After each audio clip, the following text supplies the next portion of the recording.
This is Fair Examination on the Mormon Faircast. Fair Examination takes a close look at interesting and sometimes difficult issues facing the Church of Jesus Christ of Latter-day Saints and its members. How does a man with same-sex attraction find the only woman in the world to whom he is attracted? In this interview, Alyssa Johanson talks about his history with same-sex attraction, his experience as a BYU student and as a member of a singles ward, and introduces us to his wife, Alyssa Johanson. Alyssa shares her insights into being married to a man with same-sex attraction. Joshua and Alyssa also discuss the things that have helped make their marriage successful. As they do so, it becomes clear that their relationship is not all that different from anyone else's. This is the first part of a three-part interview. Joshua and Alyssa, welcome to Fair Examination. Thank you very much. It's great to be here. Let me just start. We want to talk about both of your backgrounds. Maybe, Joshua, could you give us just a brief biography of yourself? I was born to a wonderful family, the fourth of six kids. Started off in the military, so got exposed to a lot of cool countries, but was raised in Las Vegas from the time I was 8 on. Started realizing I had same-sex attraction about then. Went to BYU, served a mission in Rio de Janeiro, Brazil. Came back, graduated, went to the University of Washington. Came down to Oakland, California area in San Jose, and met a beautiful woman by the name of Alyssa. We got married, and we now live in San Diego. What do you do for a living? I'm a computational linguist, machine translation. So if there's a web page in French, you don't speak French, you translate it into English, you get the gist of what it is. Oh, interesting. And you're an active member of the LDS Church. Yes. What calling do you hold right now? Right now I have 2 callings. I am the ward choir director, and I'm also the Sunbeam teacher. Okay. And hold a current temple recommend? Yes. Alyssa, can you tell us about your background? Well, I was born in Salt Lake City, Utah. I was born to a family where I was an only child until I was 10, and then my brother was added to our family. I was able to attend the University of Utah, where I graduated with a degree in chemical engineering, and I moved from there to Berkeley, California, where I obtained a PhD, also in chemical engineering. And I was able to obtain a postdoc after that with Lawrence Berkeley National Laboratory. And at that point in time, shortly after I started my postdoc, I met my future husband. And we were able, after we got married, to live in the Bay Area for a short period of time. And then we did move down here to San Diego. So. Okay. And so are you still working now? Yes. And where do you work? I work for a company called Sapphire Energy. And right now I'm currently pregnant and expecting my first child. Oh, congratulations. We'll be parents in February. Well, that's awesome. So, Alyssa, what callings do you have in the church? I am a co-Sunbeam teacher with my husband right now. And I try to support him in his choir calling as much as possible. So you sing in the choir too? I sing in the choir, and I also have been providing choir treats on a regular basis. So. Okay. All right. And you also are a current temple recommend holder? I am. All right. Let's back up then. And I want to go into a little bit more detail talking about Joshua's background. Joshua, when did you first realize that you were experiencing same-gender attraction? I realized I was more attracted to males than females very early on, but I didn't put that together until I did have some problems and had to go to my ecclesiastical leader, and he called it gay. I'm like, oh yeah, that is, isn't it? How old were you? When I talked to my leader. Right. About 17. And so I guess what happened is that you weren't so much coming out, to anybody as you were going and talking to your bishop, and he sort of, I guess, pointed out to you what it was that was going on. Is that fair to say? Yes. Okay. Well, I mean, I think I was in denial is what it was. I mean, I knew, but didn't really want to admit to myself. Right. So, I mean, it's obvious looking back on it. Okay. And so after you talked with your bishop about that, how did you approach that with respect to friends and family members? Did you start talking to your parents about it at all at that point? No, I kept it very much hidden and tried to make it seem like it wasn't that big of a deal. I just pretended that it was a fluke type thing and that it would never happen again, and tried to pretend that everything was all right. Okay, how did that go for you? It didn't go very well at all. I continued having some problems. My mission was pretty good, but afterwards I continued to have problems. Okay, so you did go on a mission. I did. At 19? At 19, yes. Okay, and where did you go? Rio de Janeiro, Brazil. Okay. Did you feel like you had a successful mission? I did. Okay. And did you go to college at all before your mission? Yes, I went to 1 year Where? beforehand, at BYU. Okay. So this was actually at BYU. I was at BYU at 17. Oh, I see. Yeah. Okay. And so how did your bishop handle that with respect to the BYU honor code? Was there any, did he report you to the discipline office or anything like that? No, and it wasn't major what I was doing, and so he worked with me to we kind of swept it under the rug, really. We probably should have worked on it a bit more than we had, but I acted like it was no big deal. He thought it was no big deal, so we just really didn't talk about it. In what way do you think that you and he should have worked on it more? Well, I think it's hard to say because he shouldn't play the role of psychologist, so I am kind of confused what he should have done. But then just talk to me about what I was feeling and why I was doing it, and help me to address it. That realize that it's not something that I can just sweep under the rug. Like, I think that's the biggest thing, is that I was just trying to sweep it under the rug and pretend that it's no big deal. I didn't want to address it. I didn't want to admit to myself that something was going on, and just to address it and start working on it is what I needed. So whatever fashion that is, just like, no, this is a hard thing. A lot of people have hard time with this. This isn't atypical to struggle with this. Let's just talk with it and be comfortable with it. I wasn't even comfortable really talking to him about it, and I think that made him uncomfortable talking about it as well. Right. If you were able to go back and talk to that bishop now with the perspective that you have, what would you recommend to him? I would bring back the God loveth his children back in time, because that would have been a great resource back then. And just get him somehow to be comfortable with it, because I think it's hard for us, people with us, to say to be comfortable with it. And if the person we're talking to isn't comfortable with it, then we won't. It'll be very hard for us to get comfortable with it for ourselves. So we're looking for cues. He's looking for cues. What do you think a bishop can do to become comfortable? Be educated on the issues. Hear stories, see what people are going through, see what's possible, see what's not. Understand the church doctrine on it.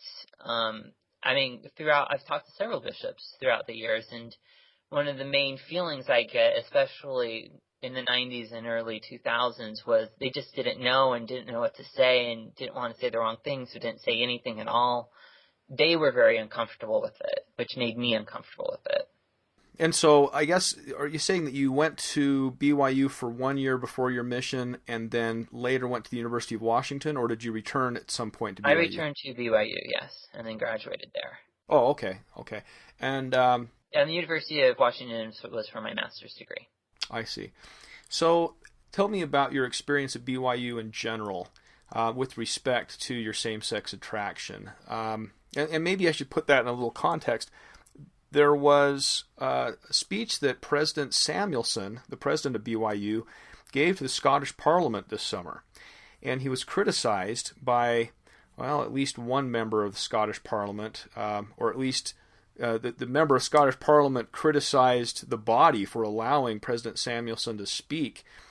What he said is, Mr. Samuelson should never have been invited to address the Parliament, given that he leads an institutionally homophobic academic institution. He added, I make this point not in respect to religion, but an academic institution that has a policy that would be utterly illegal and unacceptable here. What's your reaction to that statement?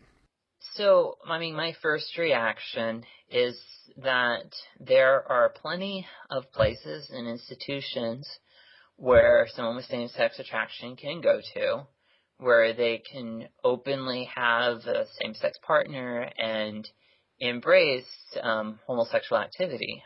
But the fact of the matter is that there are many, many, many people with same-sex attractions who, for whatever reason, don't want that. They want an environment that will support them in their values and support them in what they want to do with their life. And that's what BYU is about, is helping and supporting people who want to follow the gospel standard. And I think people with same-sex attraction have just as much of a right to be in an environment like that as anyone else is.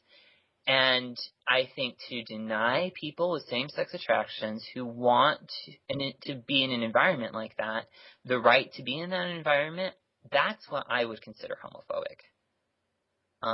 So I think that BYU is absolutely a necessity to be fair and equal to all people with same-sex attraction. Yeah, the fact that BYU exists adds diversity to the academic culture of this country. It's unique, and like you say, there are people that want to have that kind of experience. And if we force BYU to be like every other university in the country, we've lost some freedom and some diversity, including for gay people themselves who want that diversity. Right.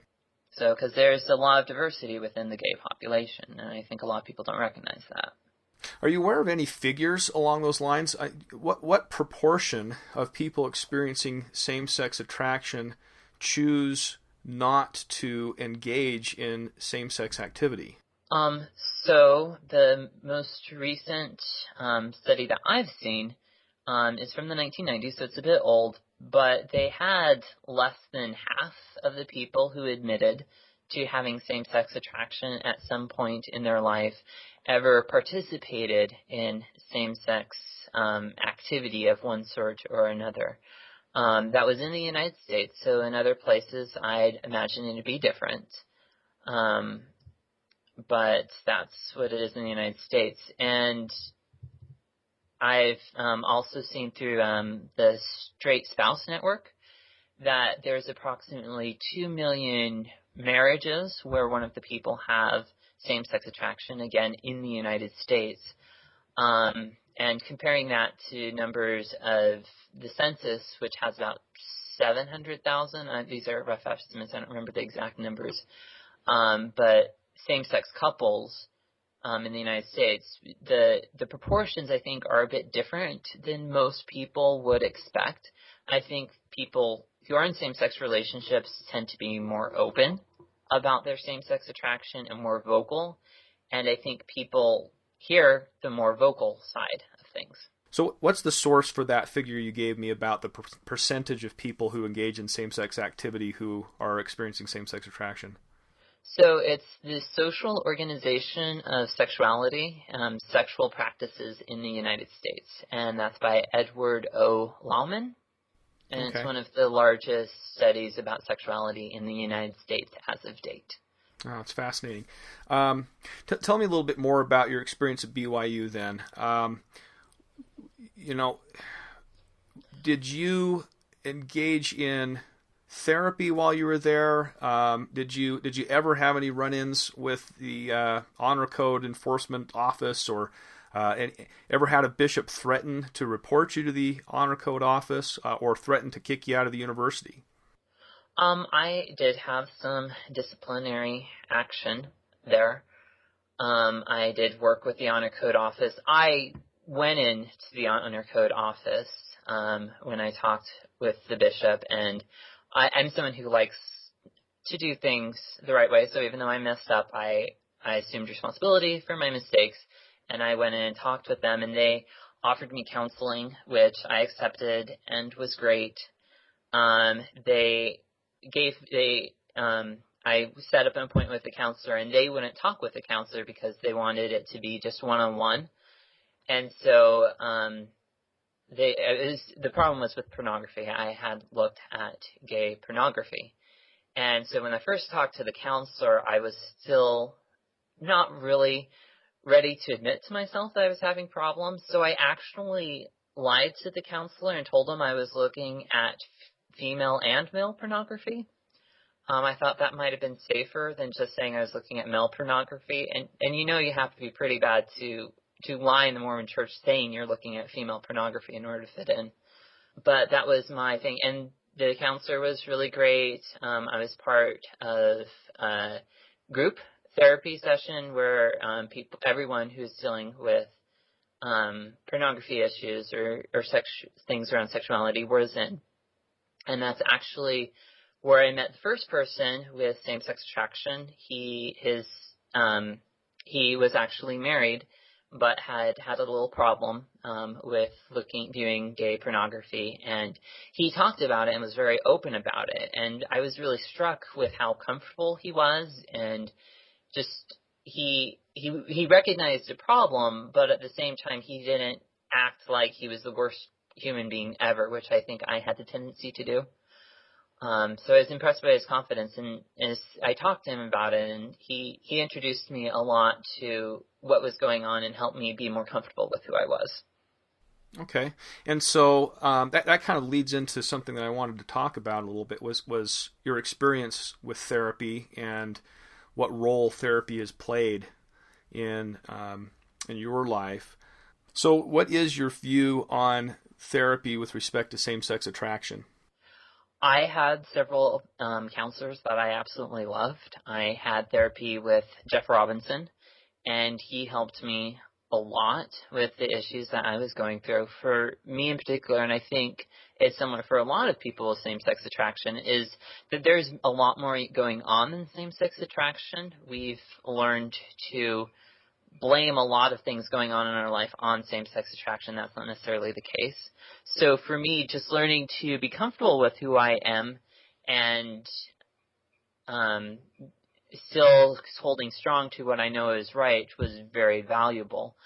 I have had therapy with people who weren't so interested in helping me accomplish what I wanted, and that was very hard for me. I had a therapist who was an LDS therapist recommended to me by LDS Family Services, but he brought in a man who said that he's was living the same lifestyle as Mormon, except instead of having a wife, he had a boyfriend.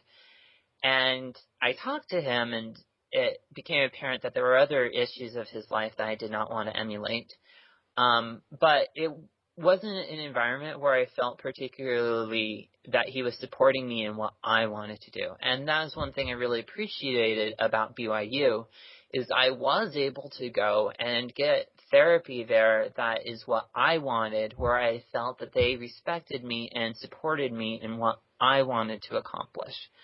And that's essential, and it's very hard outside of the West, where the LDS Church is strong, to be able to find therapy like that. And so I appreciated having therapy.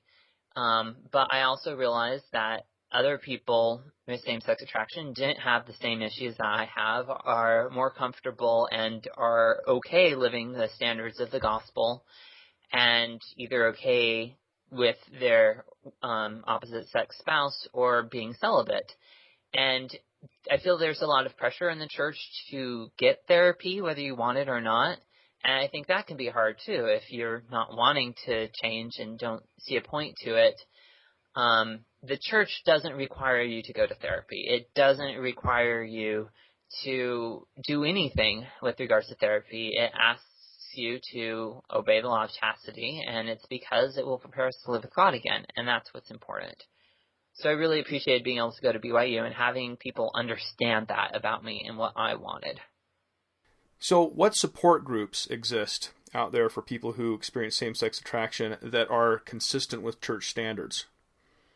So that are specifically geared towards people with same-sex attraction. There is Evergreen, and there's North Star. Evergreen holds conferences once a year in Salt Lake City, and they have several support groups. North Star is, Evergreen focuses a lot on change and therapy. North Star is a newer group, and it's a bit broader. There's a lot of people there who are big advocates of therapy, but there are a lot of people there who aren't interested in therapy as well. The goal of North Star is to support people in their efforts to follow the gospel of Jesus Christ. And there's several different approaches of doing that, and they don't support any particular one, but anything that's consistent with the values of the LDS Church. They're a newer organization. They have a better online presence, I feel, and more social activities, stuff like that. Some people say, oh, go ahead. Sorry, and there's many organizations that aren't affiliated specifically with the church. I did not have Evergreen, so I went to Exodus, which is a Protestant, very evangelical version of Evergreen. I also went into a Journey into Manhood weekend, sponsored by People Can Change, and that's not affiliated with any religion at all. And there is actually atheists and agnostics who go to that. And that was very good, and I found it very helpful for me and my goals. Now, you mentioned that Evergreen focuses on change. It sounds like some of these groups and some therapies will focus on that and some won't. Do you think a person's sexual orientation can change? Yes. I've met several people who say that their sexual orientation has changed and that they no longer experience any attraction towards the same sex. I don't fit in that category. I am still very much attracted to men. I am sexually attracted to my wife, which, depending on how you define sexual orientation, may or may not be a change in sexual orientation of itself. But she's the only woman I've ever found to be sexually attractive, and I don't see much of a purpose in learning to be sexually attracted to women that I'm not married to. So it's not as high of a goal for me. Yeah, that's an interesting statement. From a person who's heterosexual's standpoint, it wouldn't be healthy for my marriage to try to develop, my drive toward potential. or my drive toward other women that I'm not married to. So that's an interesting way of putting it. That you don't feel like it's necessary for you to develop attractions toward people to whom you are not married. With respect to therapy and support groups, some people say that this is simply a way for heterosexual society to oppress gay people by telling them they need to change in order to be accepted. How do you respond to that? Most of the support groups that I've seen it's very strongly organized by people with same-sex attraction themselves. So to say that it's coming from the heterosexual segment is to not understand how the dynamics work. Many people who are heterosexual don't understand the group and are leery of it themselves. It's people who have been there who know what it's like to try to hold strong to your values and have a difficult time, who want to reach out and help other people. And that's the point of a support group, is to reach out and help other people.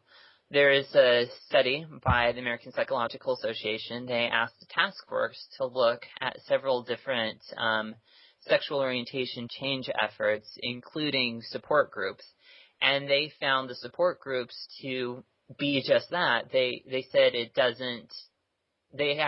weren't able to determine whether or not it changed sexual orientation, but they did say that it acts like a support group. It gives people who are minorities a way to reach out to each other and to alleviate minority stress. And that's the point of a support group, is to give support.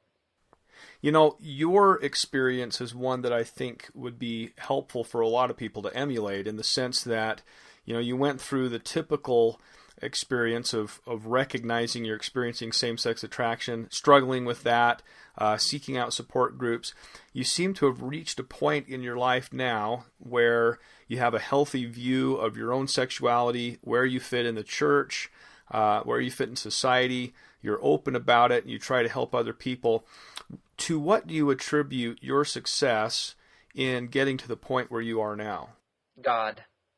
There's no question. I've learned to rely on him in a way I never knew was possible.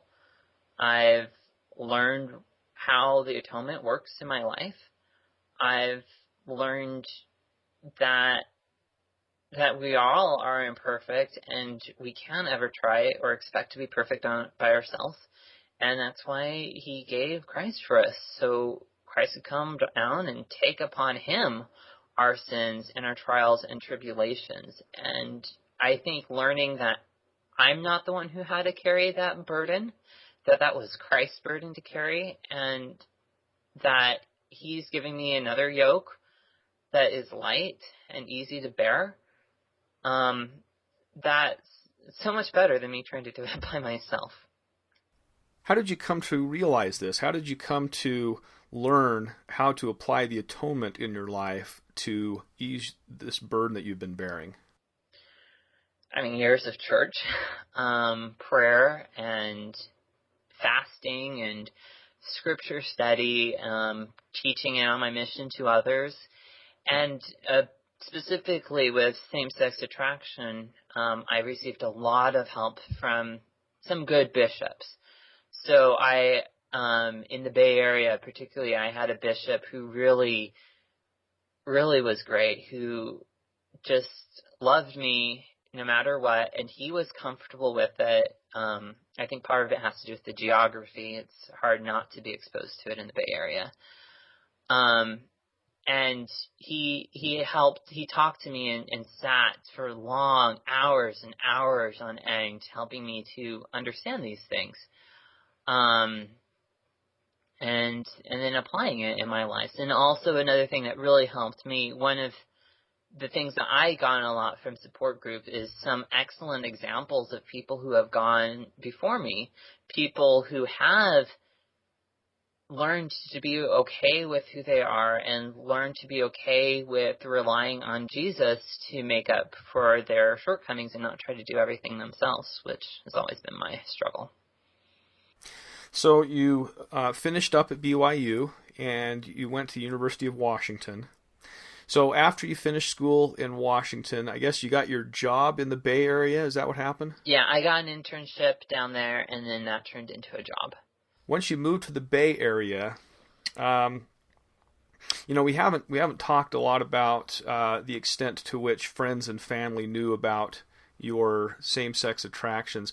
At what point did you start talking to people other than therapists or other than the BYU Honor Code office about your same-sex attraction? So my parents found out at BYU when I started going to the therapy. And that was about it until I got to the Bay Area. My parents were very interested in helping me, and they've always been very loving and supportive. I have both a wonderful father and a mother, and they suggested going to the People Can Change the Journey into Manhood group. And it was there that I first really started interacting with other people with same-sex attraction, and there were a lot of really great men who were living the gospel and living their life the way that I would want to live, who I I saw for the first time that it could really be possible, that you can be confident and okay with who you are and very accepting of who you are while living the standards of the gospel. And so that was really a turnaround. And so then I started, someone there was Protestant, and he recommended going to Exodus. And so I started going to Exodus. And so I was meeting with people every week. But at that point, I wouldn't tell anyone where I was going on Friday night. It was Friday night, which was very annoying. And they just knew that I went somewhere Friday night. And I was realizing that there was this huge disconnect where everything I was hearing and everything everyone was saying is there's no problem to have same-sex attraction. You're still great. You're still wonderful. It's just like any other sin. But let's hide everything about us for fear that someone might ever find out because it's such a horrible, awful thing. And to me, that just didn't make sense. There seemed to be a huge disconnect there. And I realized to really meet my goal, I needed to stop acting as if it was something to be ashamed about, as if it's something different or weird. And I needed to pretend like it's just like everything else, because until I did that, I would never really believe that myself. So I first tried to say, well, how about instead of lying, because you have to lie to be closeted. People talk about, well, you just don't talk about it. But no, if you want to be closeted, you have to come up with some good lies.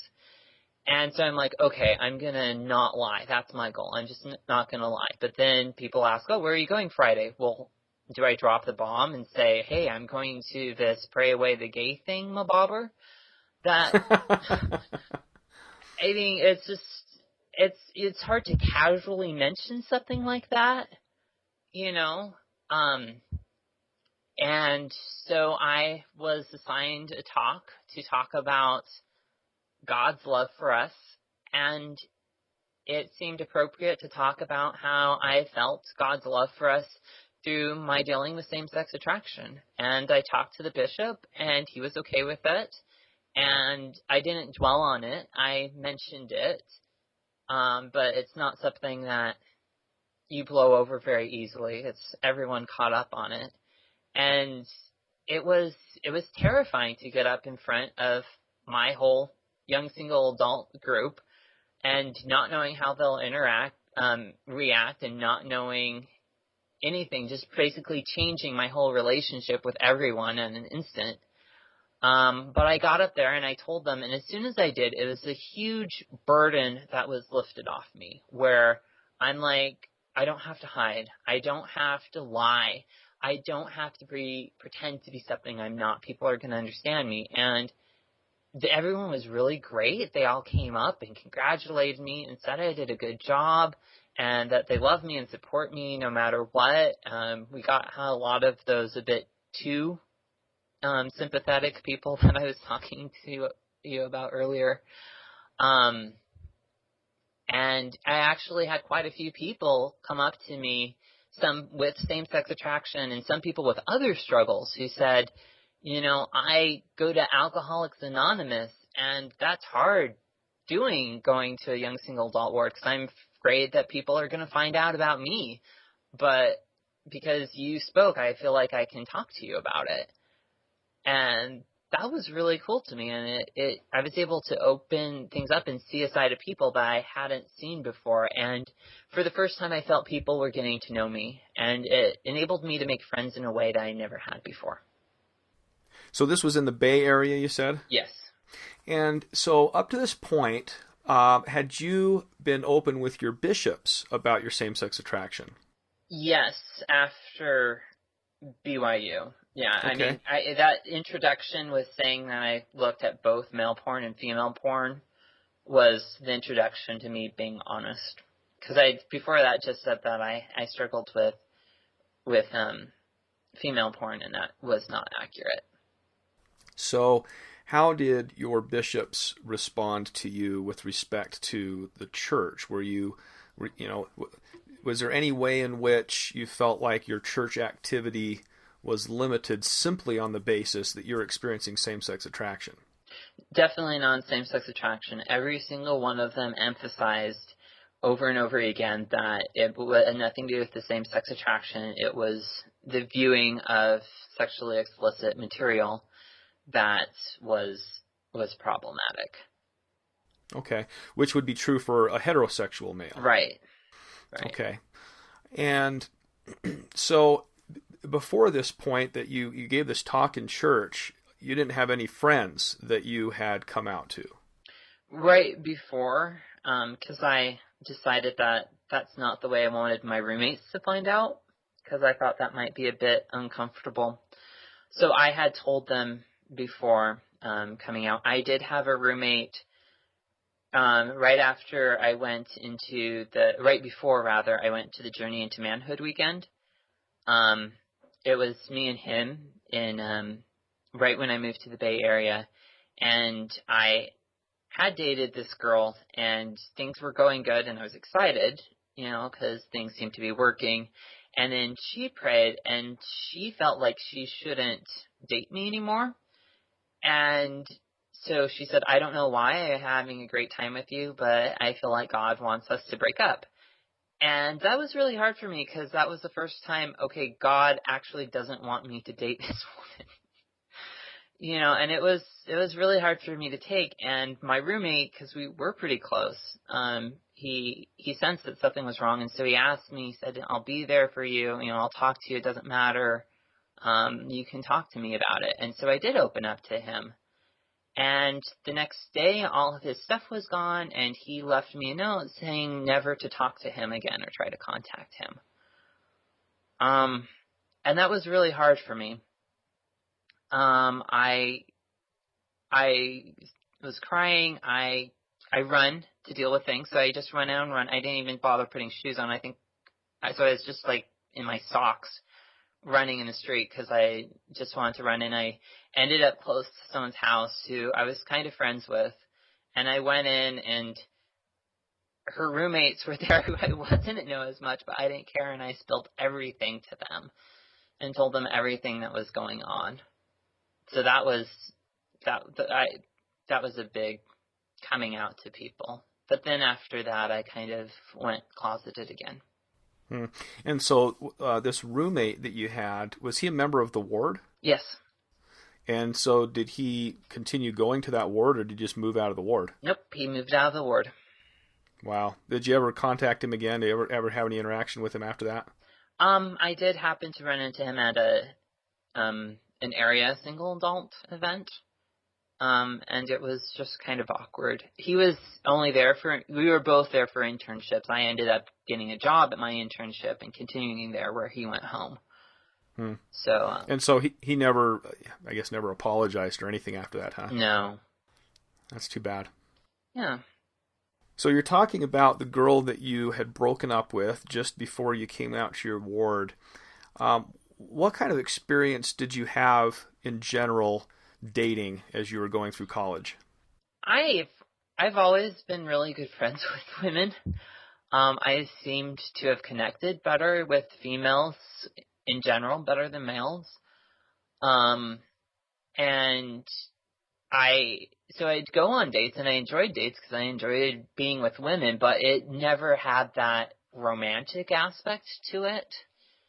So I'd go and I'd have fun, but there was nothing beyond that, if that made sense.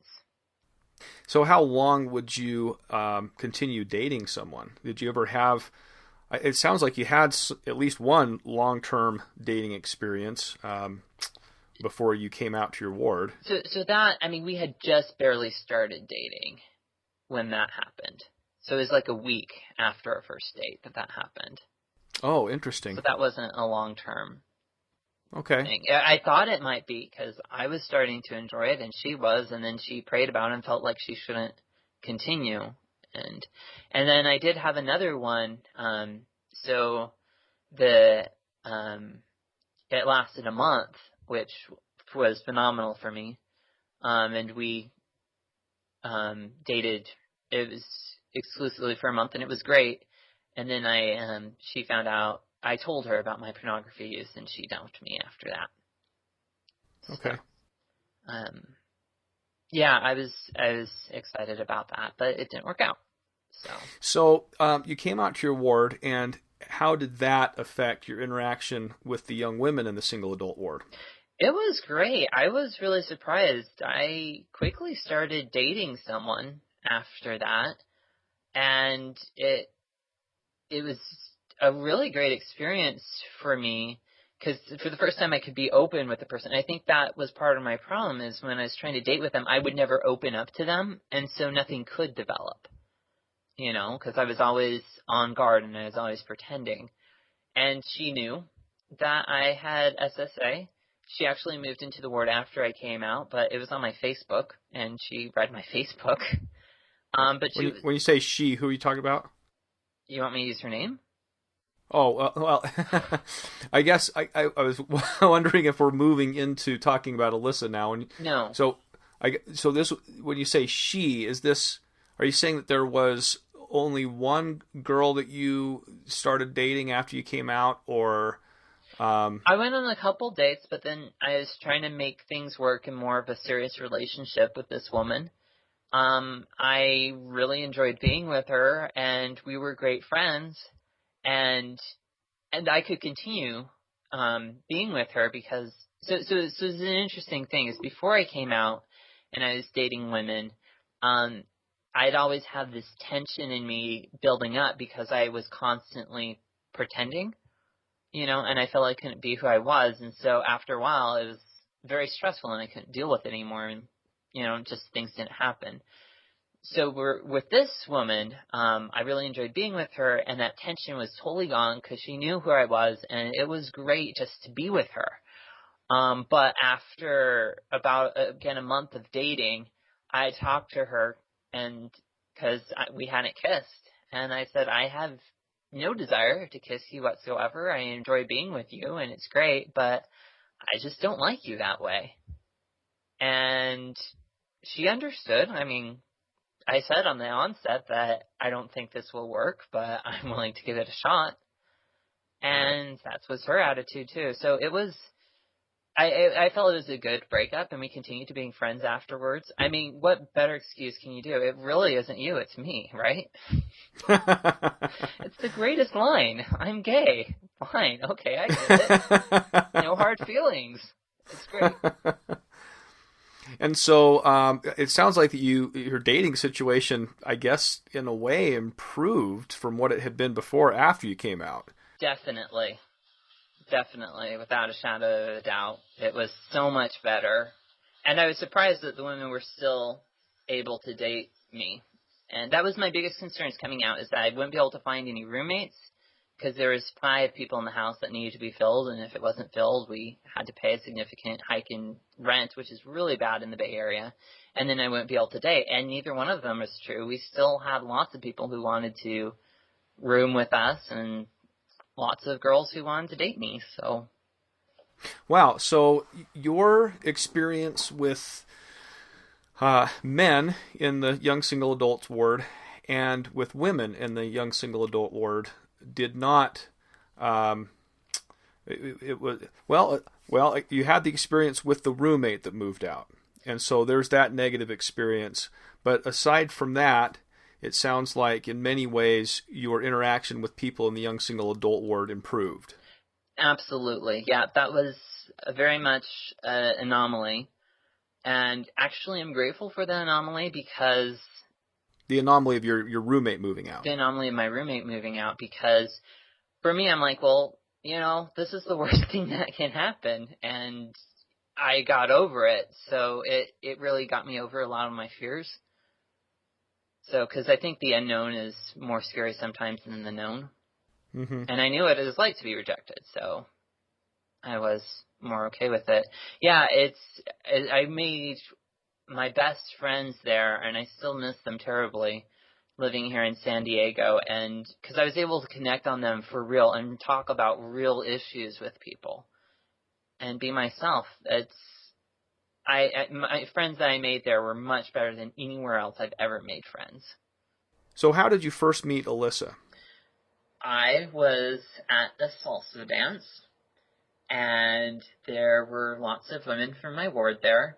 And I enjoy dancing very much, and I try to make the person I'm dancing with enjoy it as well. and Alyssa saw me dancing with some different women. And I was trying to figure out if he was actually there at the dance with someone in particular, or if he was just there dancing. And in between, after one series of songs, I saw him standing around with a group of guys talking to them, and figured that if he was standing around with a group of guys, he probably wasn't there with anyone particular. So I decided to walk over and ask if he would like, or I asked him where he had learned to dance, because my ultimate goal was to start a conversation about dancing where maybe he would get the hint that I might be interested in dancing with him. But you have to understand, it was a salsa dance and the music was very loud, and I didn't hear her correctly. And I thought she asked me if I'd like to dance. And so I pulled her on the dance floor and started dancing, because I thought that's what she was asking me. And I really appreciate assertiveness in a person. And so maybe I had this automatic appreciation that was unfounded. It was rather abrupt to be, just on the dance floor, but that's what I wanted. Ultimately, I was at the salsa dance by myself, actually, and surprisingly, even though my ward was closer and it had been very well announced, nobody else from my ward showed up. So I had come from a very different direction than all of my ward friends, and I just kind of assumed there'd be a few people there that I knew, and then there wasn't. And so I was just trying to have a fun time and looking for people to dance with, and yeah, it was pretty funny. But she was an amazing dancer, and I loved dancing with her, and we, except for one brief interruption, we danced the rest of the night together. And I had been working for a long time on asking girls for their phone numbers. It took me years to learn how to do that, but this was a good opportunity to put that practice into action. And I asked for her phone number, and she gave it to me. And then, funnily enough, he actually asked me out, or he had traveled to the dance with someone else, and that other person actually was like, hey, tomorrow night we're having another dance in our area. Wouldn't you come? So I ended up going to that one too. Joshua, let me back up a little bit. What were your expectations, and what were you anticipating with respect to your dating experience and getting married? Were you expecting that you might find somebody that you were sexually attracted to, or were you expecting you might simply find someone who was willing to, that you liked well enough to get married to, but was willing to put up with the fact that you were not sexually attracted to them? I was not going to marry someone that I was not sexually attracted to. I've, at this point, was integrated enough in with the community to hear of several other people who had developed attractions for their opposite sex spouse. And so I knew it was possible, but at the same time I've heard even more stories of people who have tried and it didn't work. So I didn't know which category I would ultimately fit into. And it was during the time preceding Proposition 8 in California. And so the Supreme Court had just ruled that that type of relationship's impossible.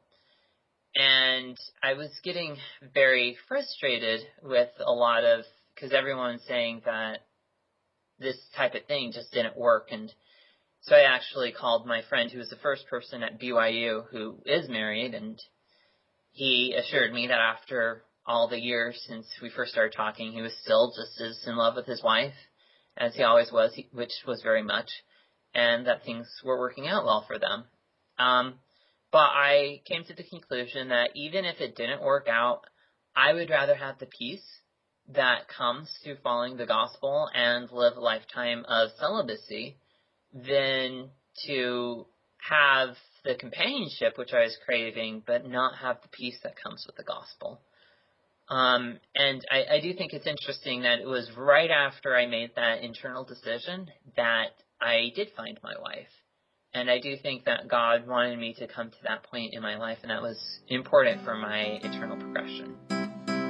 Questions or comments about this episode can be sent to podcast@fairlds.org or join the conversation at fairblog.org. Tell your friends about us and help increase the popularity of this podcast by subscribing in iTunes and by writing a review. Music for this episode was provided courtesy of Lawrence Green. The opinions expressed in this podcast are not necessarily the views of the Church of Jesus Christ of Latter-day Saints or of FAIR.